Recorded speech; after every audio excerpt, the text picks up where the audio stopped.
நாட்டுடைமையாக்கப்பட்ட தமிழ்நாடு அரசு போக்குவரத்து பேருந்துகளிலெல்லாம் திருவள்ளுவர் படமும் திருக்குறளும் இடம்பெறச் செய்தார் பேரறிஞர் அண்ணா. திருவள்ளுவர் படமும் திருக்குறளும் பேருந்தில் இடம்பெற்றதை கேலி செய்து எதிர்க்கட்சியினர் பேசிய போதெல்லாம் அண்ணா தகுந்தவாறு பதிலளித்தார்.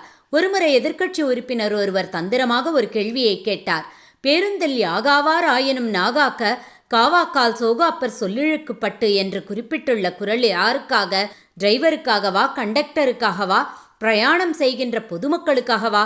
இக்கட்டான நிலையில் பேரறிஞர் அண்ணா அகப்பட்டு தவிக்க வேண்டும் என்று எண்ணி எழுப்பப்பட்ட கேள்வி இது. இந்த கேள்விக்கு அண்ணா கொடுத்த பதில் சாதுரியமானது மட்டுமல்ல, மிகவும் நுணுக்கமானதும் ஆகும்.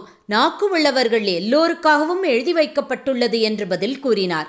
இந்த உடனடியான பதில் கேள்வி கேட்டவரை மட்டுமல்ல, அனைவரையுமே அதிர வைத்துவிட்டது. இதைப்போல பொருத்தமாக தெளிவுடன் உடனே பதில் சொல்லும் அறிவாற்றல் எல்லோருக்கும் அமைந்து விடுவதில்லை. இது அவரிடம் மிகுதியாக அமைந்திருந்தது.